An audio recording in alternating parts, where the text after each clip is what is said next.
बिस्मिल्लाहिर्रहमानिर्रहीम। अच्छा जी, आज हम पढ़ने जा रहे हैं अपना थर्ड हमारा डे है।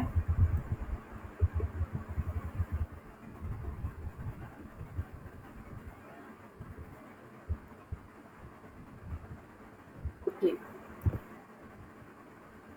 हम जो टॉपिक आज पढ़ने जा रहे हैं वो है आइटम एनालिसिस। ठीक है, आइटम एनालिसिस एक्चुअल में होता क्या है? ठीक है, आइटम आपको पता है कि टेस्ट में आप जो भी चीज़ यूज़ कर रहे हैं, जो आपको हेल्प आउट कर रही है मेजर करने के लिए, तो वो चीज़ आइटम कहलाती है। ठीक है, अब वो क्या होते हैं? वो क्वेश्चंस होते हैं आपके, तो वो टेस्ट के आइटम्स कहलाते हैं। तो अब उन आइटम का जो एनालिसिस है वो क्यों करते हैं हम वो इसलिए करते हैं कि हम ये चेक करना चाहते हैं कि ये जो आइटम है, क्या ये हमारा जो ऑब्जेक्टिव है उसको अचीव कर रहे हैं नहीं। हमारा ऑब्जेक्टिव है फॉर एग्जांपल किसी के जो है अचीवमेंट या किसी की परफॉर्मेंस को चेक करना। तो आप टेस्ट आइटम को एनालाइज करेंगे कि क्या ये टेस्ट आइटम जो है ये हमारे ऑब्जेक्टिव को फुलफिल कर रहा है या नहीं कर रहा है। ठीक है, तो अब आइटम एनालिसिस के जो पर्पसेस हैं उनमें एक आइटम डिफ़िकल्टी आता है कि आप आइटम का जो डिफ़िकल्टी लेवल है ये आपको हेल्प आउट करता है आइटम को एनालाइज करने में। उसके अलावा डिस्क्रिमिनेशन पार है। आई थिंक कोई स्टूडेंट कंटिन्यूसली मैसेजिंग कर रहे हैं, ये क्या है जो मेरे मोबाइल में आवाज़ आ रही है मेरी सबको?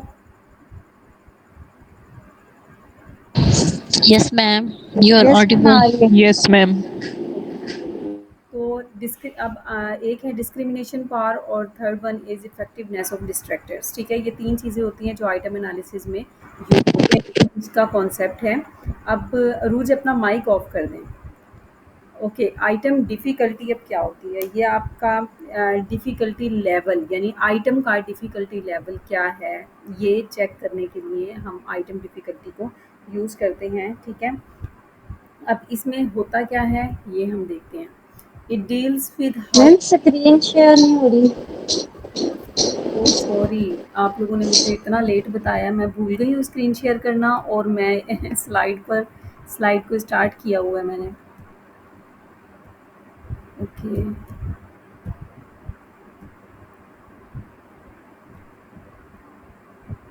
चलिए जी।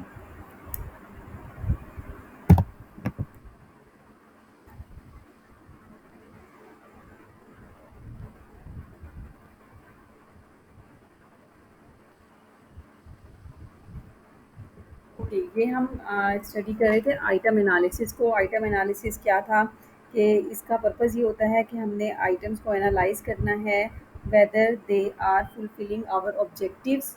ठीक है, और नॉट, कि हमने ये टेस्ट आइटम जिस मकसद के लिए डिज़ाइन किया ये उसको फुलफ़िल कर रहा है या नहीं कर रहा है। ठीक है, अब इसमें तीन कॉन्सेप्ट्स आते हैं: आइटम डिफ़िकल्टी, डिस्क्रिमिनेशन पावर और इफेक्टिवनेस ऑफ डिस्ट्रैक्टर्स। तो हम अब देखते हैं आइटम डिफ़िकल्टी है, ये क्या होता है? आइटम डिफ़िकल्टी आपको नाम से पता चल रहा है कि किसी भी आइटम का लेवल ऑफ डिफ़िकल्टी को चेक करना। ठीक है, डिफ़िकल्टी लेवल को देखना जो है वो आइटम डिफ़िकल्टी कहलाता है। अब इसको हम डिटेल में देखते हैं। Level of difficulty, it deals with how difficult is the test item. ठीक है, ये देखना, आइटम को एनालाइज करने के लिए हम सबसे पहले क्या करेंगे, उसका डिफ़िकल्टी लेवल चेक करेंगे कि ये जो आइटम हमने डिज़ाइन किया है ये कितना डिफ़िकल्ट है। It is indicated that the percentage of people who got the item right. ठीक है, इसमें यानी जिसने अपना आइटम को राइट सॉल्व किया है ये उनकी परसेंटेजेस को रिप्रेजेंट कर रहा होता है। अब इसका फार्मूला यहाँ पर मैंने राइट किया हुआ है। एफ मीन्स यहाँ पर है फैसिलिटी इंडेक्स। ठीक है, F is equal to N R divided by N T multiplied by 100। यहाँ एफ का मतलब है फैसिलिटी इंडेक्स, यानी कितना ये जो है आइटम फैसिलिटी प्रोवाइड कर रहा है, तो यानी कि कितना लेवल ऑफ डिफ़िकल्टी या ईज़ इसमें शामिल है। N R means number of students who got the answer right. ठीक है, जिन्होंने सही अटैम्प्ट किया है।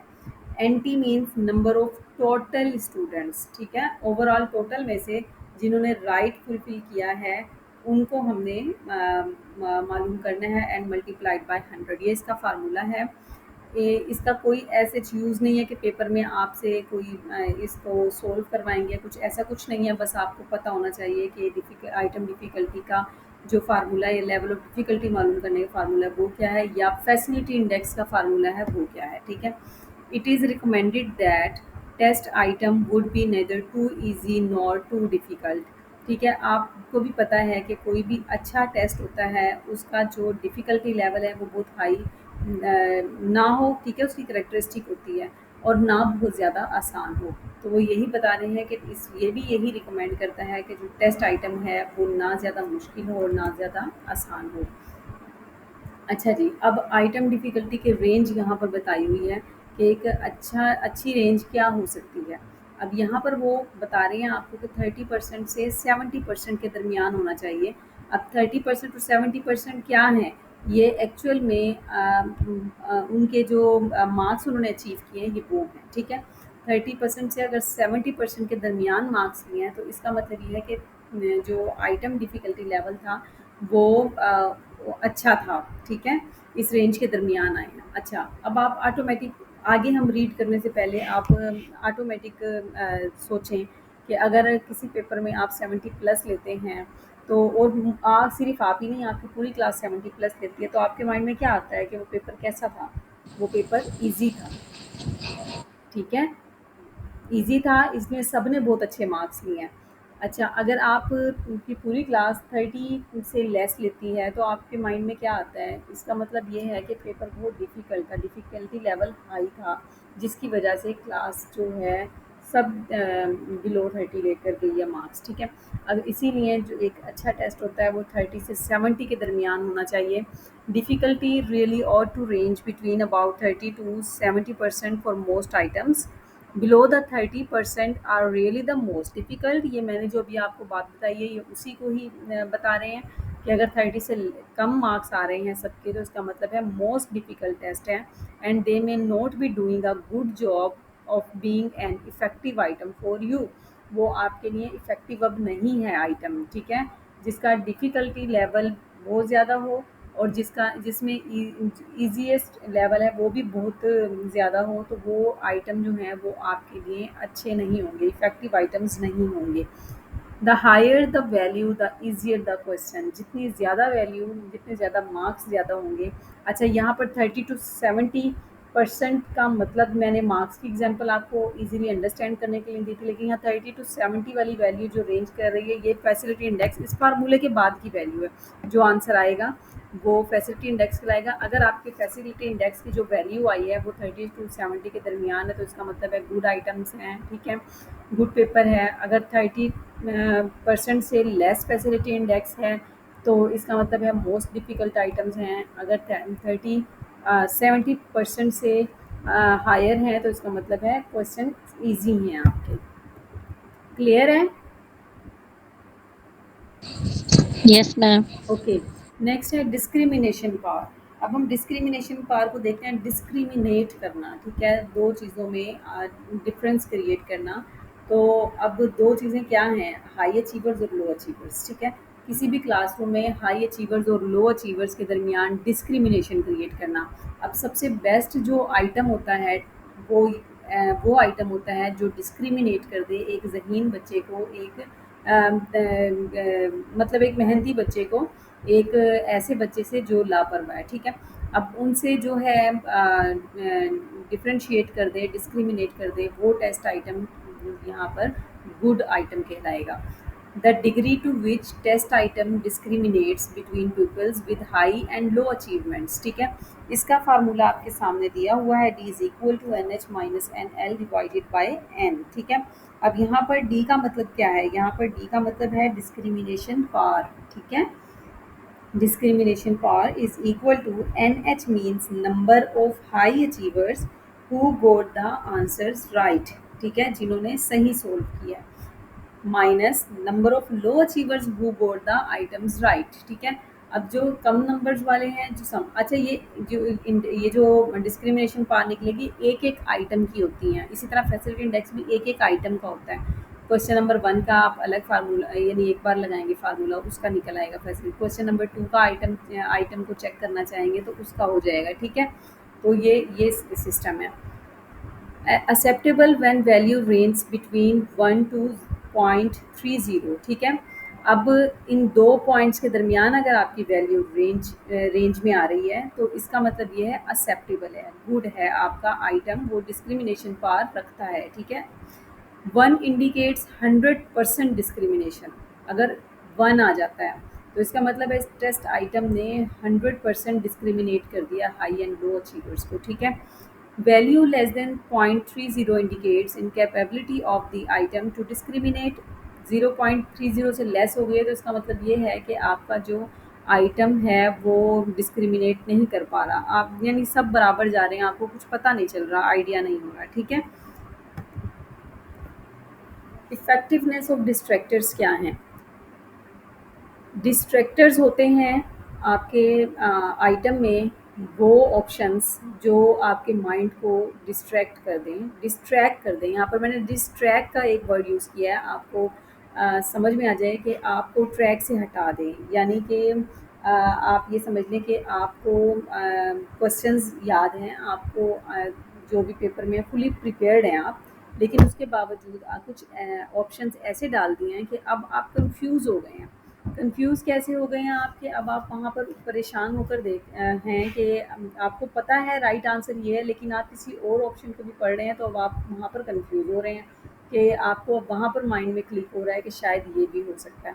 तो वो चीज़ कहलाती है डिस्ट्रैक्टर्स, ठीक है?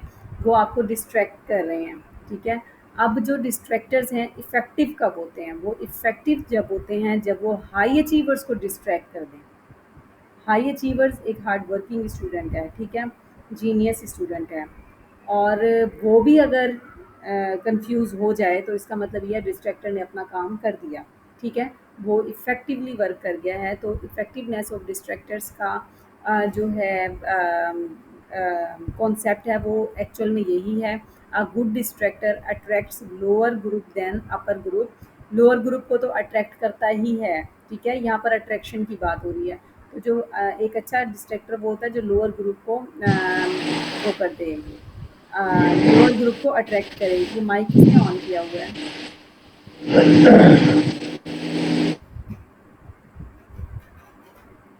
अपना माइक ऑफ कर दें प्लीज़, ठीक है? अब लोअर ग्रुप को अट्रैक्ट करने का मतलब क्या है कि वो फुली प्रिपेयर्ड नहीं होता, तैयारी के साथ नहीं आया होता, तो वो तो पक्का ही डिस्ट्रैक्ट हो जाएगा, क्योंकि उसे राइट ऑप्शन पे भी कन्फर्म नहीं है, कंफ्यूज है वो, और जो डिस्ट्रैक्टर्स हैं उनको भी वो कंफ्यूज है। तो इसमें सबसे ज़्यादा जो अट्रैक्ट करते हैं लोअर ग्रुप को अट्रैक्ट करता है, लेकिन एक गुड डिस्ट्रैक्टर ये होता है अपर ग्रुप को भी थोड़ा सा अपनी तरफ मतलब करने की कोशिश करता है डिस्ट्रैक्टर के कंफ्यूज हो जाए। अच्छा, इस वाले तरीके से डिस्ट्रैक्टर से क्या होता है? डिस्ट्रैक्टर से ये होता है कि ईज़िली आइटम जो है उस वो ना डिस्क्रिमिनेट कर देता है लो हाई अचीवर्स को, क्योंकि हाई अचीवर्स होते हैं वो प्रिपेयर्ड होते हैं, तो वो उनके कम चांसेस होते हैं वो डिस्ट्रैक्टर की तरफ जाएँ, चंद एक पर जा भी सकते हैं। लेकिन जो लो अचीवर्स होते हैं वो डिस्ट्रैक्टर्स जो है उनको ज़्यादा मतलब अट्रैक्ट करता है, और फिर वहाँ पर जाके पता चल जाता है, इजीली डिस्क्रिमिनेट कर देते हैं आइटम, मतलब डिस्क्रिमिनेशन में हेल्प आउट कर देते हैं कि अब वो जो लो अचीवर्स हैं वो डिस्ट्रैक्टर में आ गए, फंस गए हैं, और जो हाई अचीवर्स हैं उन्होंने अटैम्प्ट कर लिया। इस तरीके से high and low achievers clear हो जाते हैं। नेक्स्ट है क्वालिटीज़ ऑफ अ टेस्ट। हम ये सारे कॉन्सेप्ट्स तकरीबन पढ़ चुके हैं, लेकिन अगर एज अ एक टेस्ट की क्वालिटी की बात हो तो आपको पता है टेस्ट, एक अच्छा टेस्ट वो है जो 100% वैलिड हो, ठीक है? रिलायबल हो, इसी तरह डिफरेंशिएबिलिटी हो उसमें, यानी कि डिस्क्रिमिनेशन पावर हो उसमें, कि वो इजीली डिस्क्रिमिनेट कर सके हाई एंड लो अचीवर्स को। ऑब्जेक्टिविटी हो, ठीक है? यानी किसी और फैक्टर कोई असरअंदाज ना हो। ऑब्जेक्टिव चाहे वो स्कोरिंग पॉइंट वो स्कोरिंग के पैटर्न को देखते हुए तैयार किया गया हो, कंटेंट को देखते हुए किया गया हो, वो सब ऑब्जेक्टिविटी उसमें मौजूद हो। यूजेबिलिटी हो मीन्स के जो टेस्ट की क्वालिटी है वो आपके लिए यूज़ेबल हो। आप उसको यहाँ पर लो कॉस्ट का वर्ड लिखा हुआ है कि आप उसे यूज़ करें तो वो ईज़ ऑफ एडमिनिस्ट्रेशन हो, यानी आप इजीली कंडक्ट कर सकते हो उस टेस्ट को, और किसी किस्म की आपको बहुत ज़्यादा ऐसे कॉस्टली ना पड़े। ये इसकी क्वालिटीज़ हैं। तहमीना, आपको स्क्रीन शो नहीं हो रही? बाकी स्टूडेंट्स को हो रही होगी क्योंकि मेरे भी सेल में स्क्रीन मुझे शो हो रही है। तहमीना, आपका नेट इशू होगा, आप एक बार रीजॉइन करें।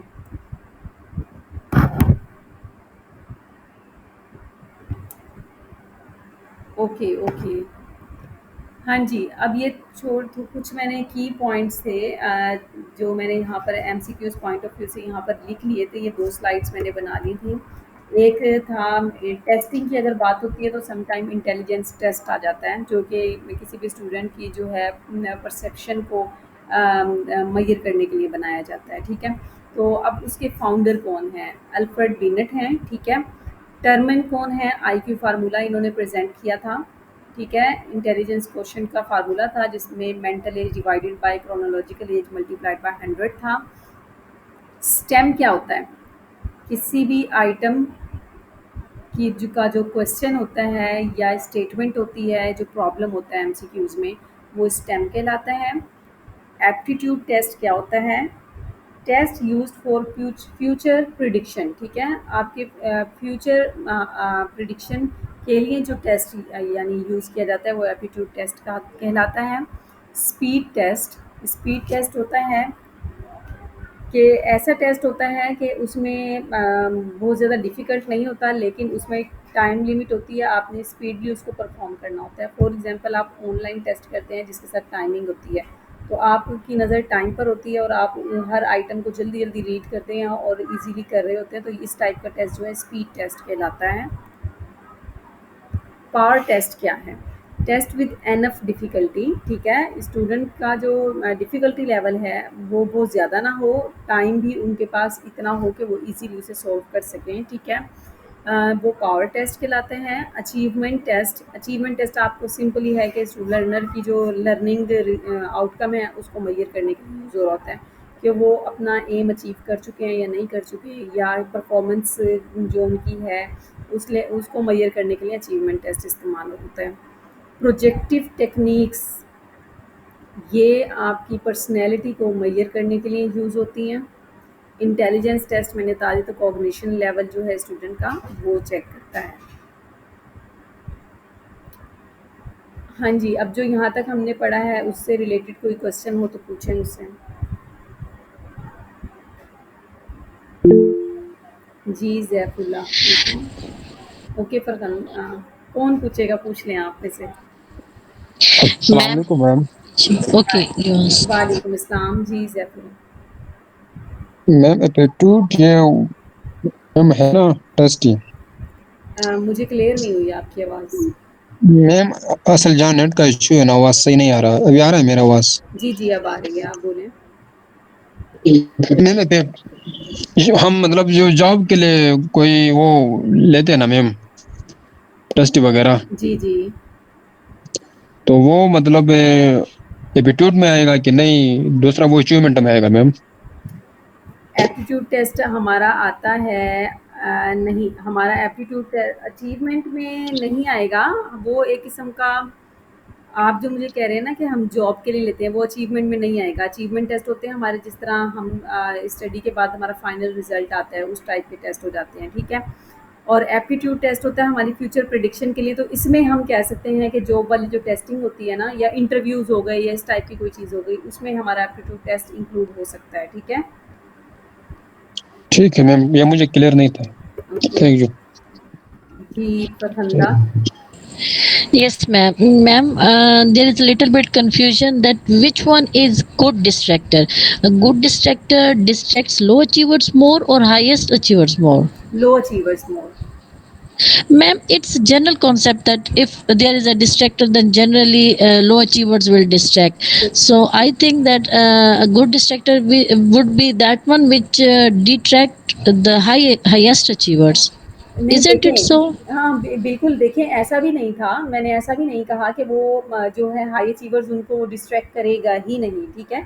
वो उनको तो डिस्ट्रैक्ट करेगा, लेकिन आपको पता है कि फिर डिस्क्रिमिनेशन कैसे होगी?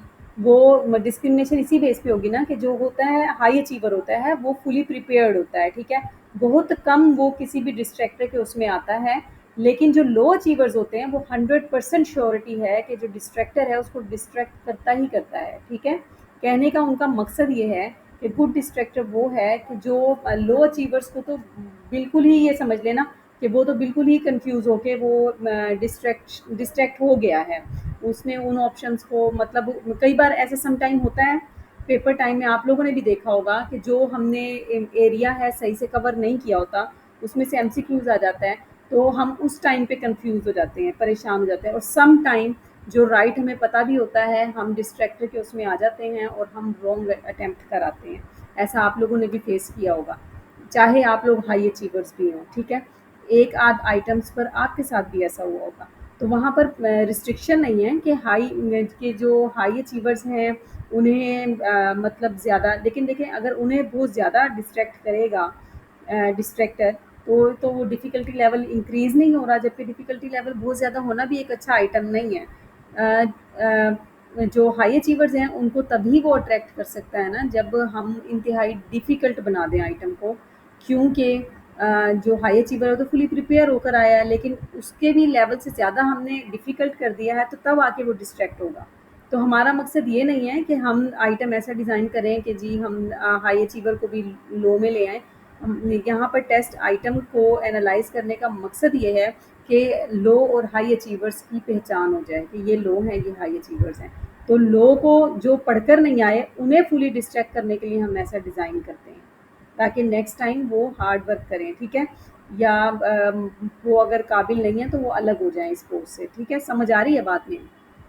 Yes, ma'am. When we talk about the difficulty level, then the concept is in clear. इन तीनों Thank you का, so हाँ जी, much. इन तीनों का कॉन्सेप्ट है मिलकर ही है, डिस्क्रिमिनेशन फॉर आइटम डिफिकल्टी और इफेक्टिवनेस ऑफ डिस्ट्रैक्टर्स, ये आपस में इंटर रिलेट कर रहे हैं क्योंकि तीनों का पर्पज़ ही आइटम को एनालाइज करना है, ठीक है? ओके, नेक्स्ट है ब्लूम्स टेक्सोनॉमी। ब्लूम टेक्सोनॉमी को स्टार्ट करते हैं। ब्लूम टेक्सोनॉमी जो है इसमें टेक्सोनॉमी जो है ये ग्रीक वर्ड टेक्सस से लिया गया है जिसके मीनिंग है अरेंजमेंट, और नोमी का वर्ड जो है नोमोस से लिया गया है, मीन्स साइंस, ठीक है? टेक्सोनॉमी तो ये बनता है साइंस ऑफ अरेंजमेंट्स, ठीक है, एज अ होल इनका मीनिंग। इसका मतलब क्या होता है टेक्सोनॉमी का? क्लासिफिकेशन, डोमेन, कैटेगरी, प्रिंसिपल्स, यानी आप किसी एक पर्पस को डिफरेंट डोमेन्स में डिवाइड करके चेक कर रहे हैं, ठीक है? आप जिस तरह साइंस ऑफ अरेंजमेंट्स हैं, डिफरेंट कैटेगरीज में आप अरेंज कर रहे हैं, तो ये चीज़ कहलाती है टेक्सोनॉमी। अब इसकी जो बैकग्राउंड इंफॉर्मेशन है ये आप लोग खुद भी बाद में रीड आउट कर लीजिएगा। आपको 1956 में बेंजामिन ब्लूम ने अपने कुछ कोलैबोरेटर्स के साथ मिलकर इसे डिज़ाइन किया था या पब्लिश किया था अपनी एक बुक में जिसका नाम था टेक्सोनॉमी ऑफ एजुकेशनल ऑब्जेक्टिव्स, ठीक है? उर्वा, इतना लेट आप, ये तो बहुत ज़्यादा लेट आपने ज्वाइन किया, इतना सारा आपका लेसन है वो स्किप हो गया। ओके, अब ब्लूम का ये वर्क था तो इसलिए इस टेक्सोनॉमी का नाम ब्लूम टेक्सोनॉमी पड़ गया, ठीक है? This framework has been applied by teachers and college instructors in their teaching, ठीक है? अब ये स्टार्ट में जब बनाई गई थी तो ये टीचर और कॉलेज इंस्ट्रक्टर्स के लिए थी, उनको हेल्प आउट करने के लिए, ठीक है? बेंजामिन एस ब्लूम कुछ जगहों पर होता है, इसका फुल नाम है बेंजामिन सैमुअल ब्लूम, ठीक है? ये एक ज्यूइश अमेरिकन थे, अमेरिकन एजुकेशनल साइकोलॉजिस्ट थे, ठीक है? ये मैंने आपकी सिर्फ जनरल इन्फॉर्मेशन के लिए यहाँ पर इंक्लूड किया। ब्लूम ने 3 डोमेन्स, ठीक है? ये अपनी जो टेक्सोनॉमी है उसमें इंट्रोड्यूस करवाई थी। वो 3 डोमेन्स क्या थी? यानी जो एजुकेशनल एक्टिविटीज़ थी उनको 3 कैटेगरीज़ में डिवाइड कर दिया था। कॉग्निटिव डेवलपमेंट, अफेक्टिव डेवलपमेंट और साइकोमोटर डेवलपमेंट, ठीक है? Sorry, domain. Cognitive domain, affective domain और साइकोमोटर डोमेन। अब जो कॉग्निटिव डोमेन थी वो हमारी मेंटल स्किल्स भी कहलाती हैं, ठीक है। अफेक्टिव जो हमारे बिहेवियर्स या एटीट्यूड्स थे वो इमोशंस भी उसका पार्ट है, और साइकोमोटर में हमारी फिजिकल स्किल्स आ जाती थी। अब ये 3H का कॉन्सेप्ट भी यहाँ पर दिया गया कि ये जो तीनों कैटेगरीज हैं ये 3H को वो कर रही हैं, रिप्रेजेंट कर रही हैं। First H is cognitive domain, यानी ये हेड को रिप्रेजेंट कर रहे हैं, ठीक है। हेड को यानी ब्रेन को कर रहे हैं, तो ब्रेन हमारे हेड में होता है, हेड को रिप्रेजेंट कर रहे हैं। अफेक्टिव होते हैं। अच्छा, मुझे 2 to 3 मिनट्स दें, मैं अजान सुन लूँ।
हाँ जी। कोऑपरेटिव की बात कर रही थी मैं, तो ये फर्स्ट एच जो है वो हेड इसको रिप्रेजेंट करता है अफेक्टिव डोमेन में। सेकंड एच है जो हार्ट, अफेक्टिव जो हमारे इमोशन से रिलेट करता है, ठीक है। साइकोमोटर डोमेन जो है थर्ड वन, इसमें hand, H for hand, represent करता है हमारी फिजिकल स्किल्स को। आज हम जो पढ़ने जाएँ, आज हमारा जो है सिलेबस का हिस्सा, आज के लेसन का हिस्सा वो टैक्सोनॉमी है ब्लूम की। तो ब्लूम टैक्सोनॉमी में हम उसकी ओरिजिनल टैक्सोनॉमी और जो रिवाइज़्ड टैक्सोनॉमी है, इन 2 को चेक करेंगे कि ये क्या थी। ओरिजिनल टैक्सोनॉमी 1956 में, जैसा कि मैंने बताया, बेंजामिन सैमुअल ब्लूम ने रिप्रेजेंट की थी। इसका जो फ्रेमवर्क है टोटल, वो कंसिस्ट करता है 6 कैटेगरीज़ पर। वो 6 कैटेगरीज़ कौन-कौन सी हैं?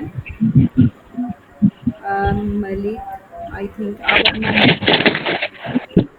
आप अपना माइक ऑफ कर दें, ये जो मलिक हैं, या कुछ पूछना चाह रहे हैं आप?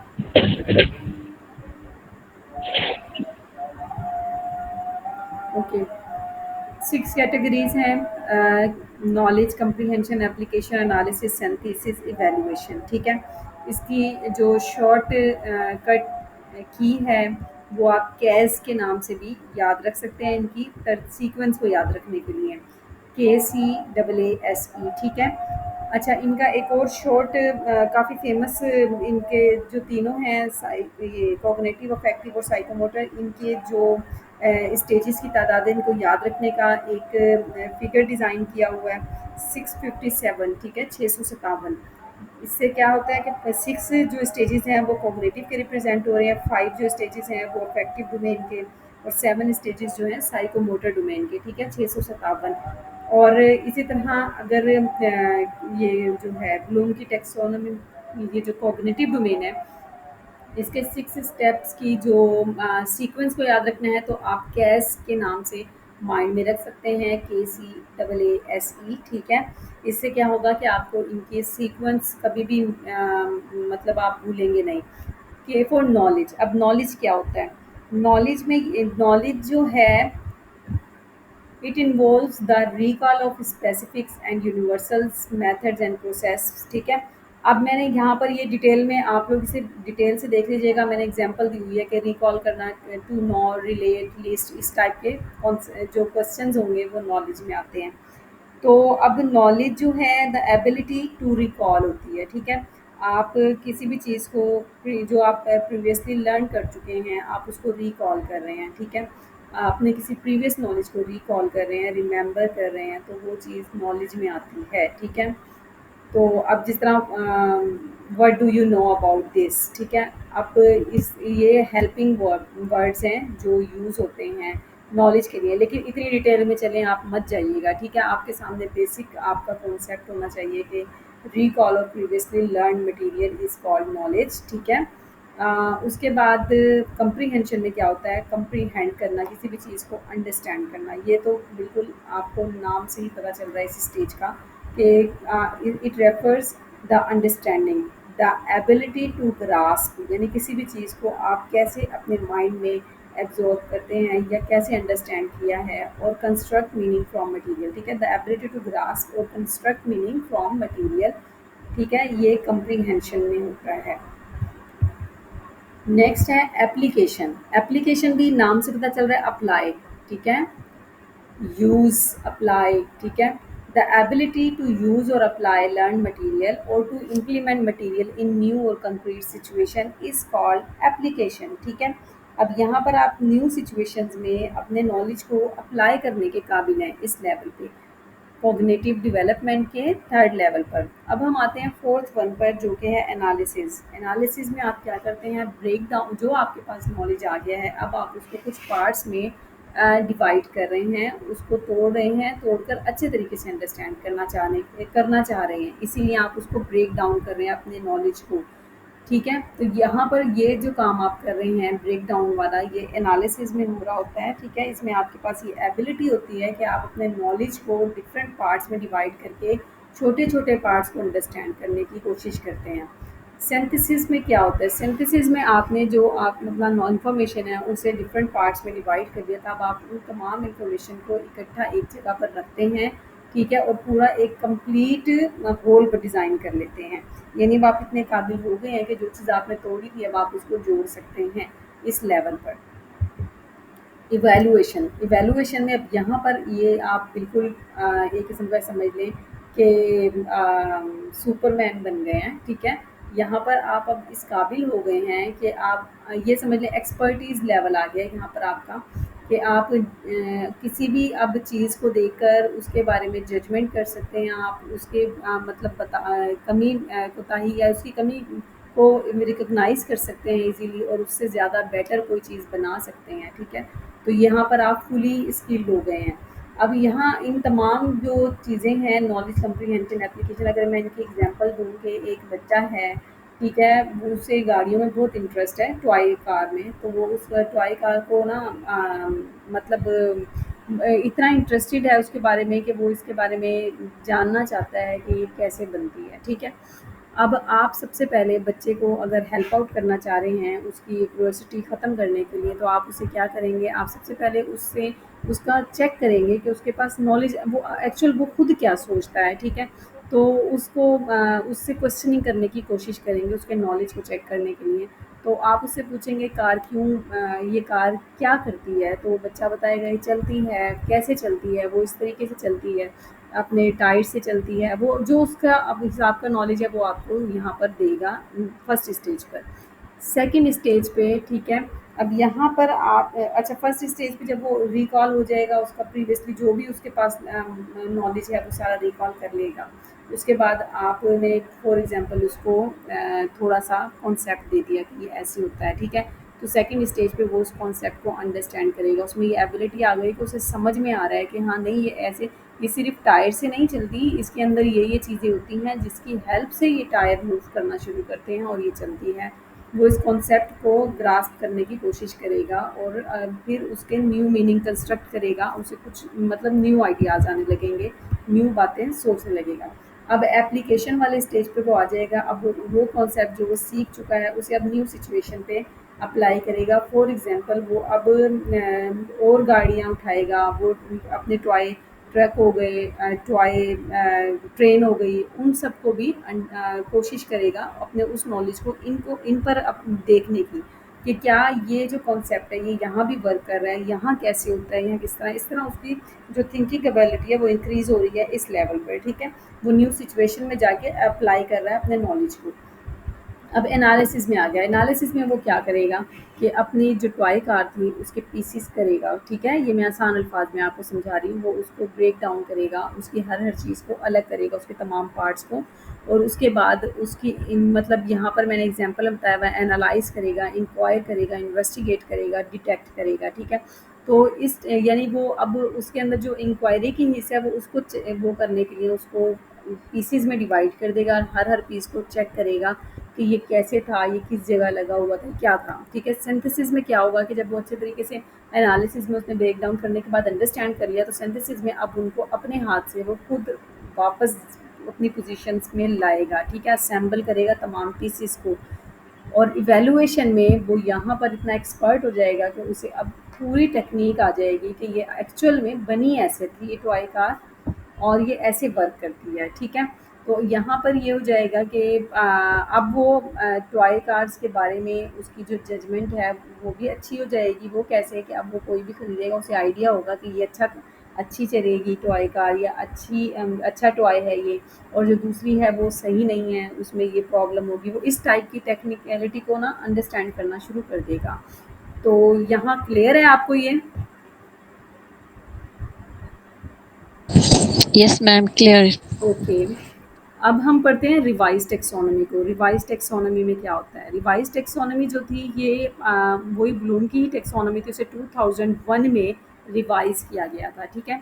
अब कौन लोग थे रिवाइज़ करने वाले? A group of cognitive psychologist, curriculum theorist and instructional researchers and testing and assessment specialist, ठीक है। इन सब ने मिलकर ब्लूम के काम को मज़ीद इनोवेटिव वे में करने के लिए 2001 में एक रिवाइज्ड वर्जन जो है ब्लूम टेक्सोनोमी का वो इंट्रोड्यूस करवाया था। जो पब्लिकेशन थी उसका नाम था taxonomy for teaching learning and assessment, ठीक है। अब था क्या? अब ये थी as it is Bloom taxonomy ही की तरह, लेकिन कुछ चेंजेस की गई थी, माइनर चेंजेस, ठीक है। अब वो माइनर चेंजेस में क्या थी?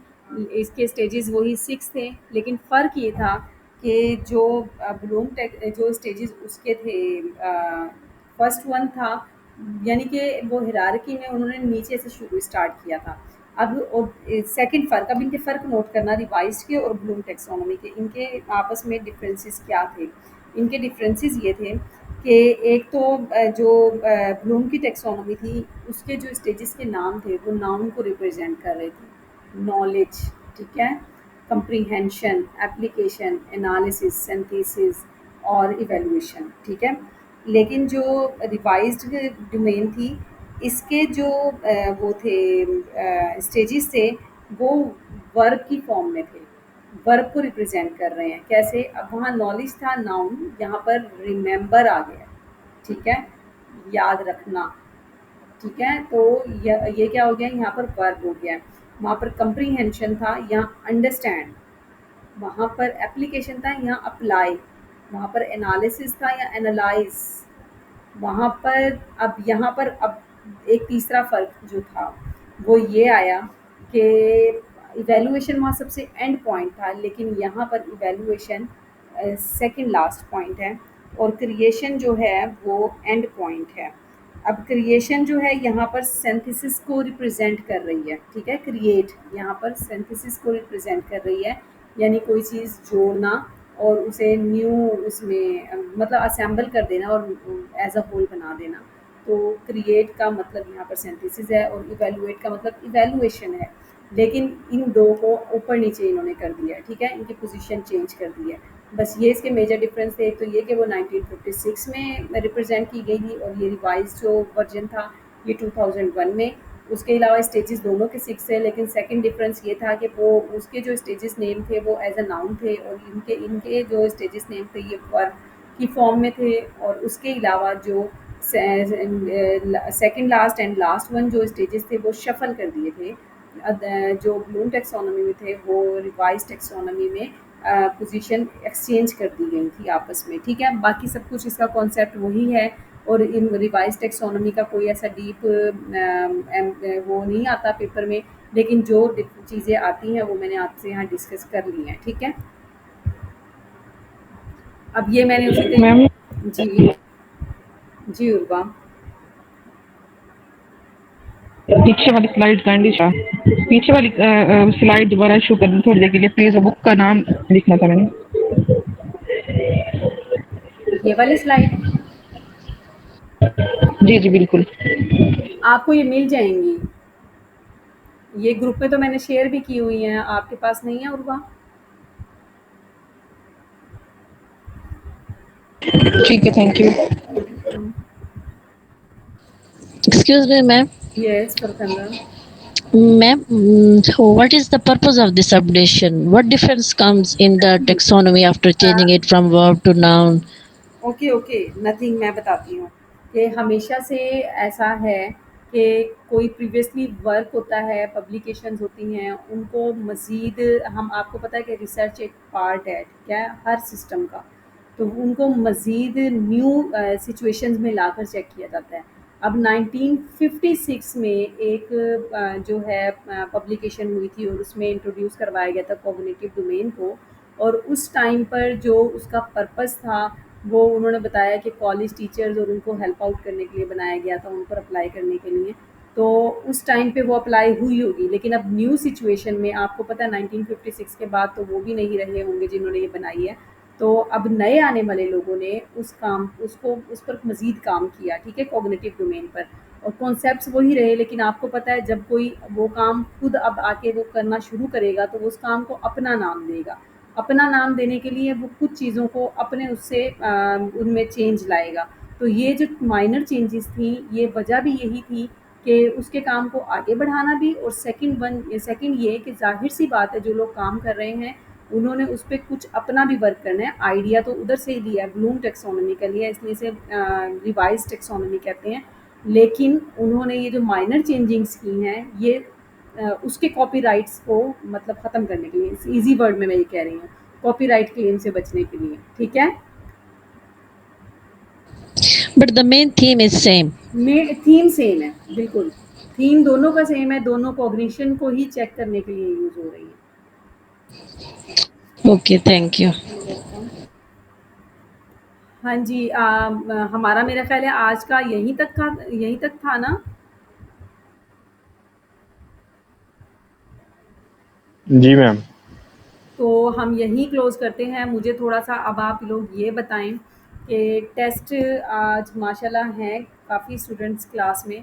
तो मुझे ये बताएँ कि टेस्ट अभी तक सिर्फ़ 11 स्टूडेंट्स ने शेयर किया है, व्हाई?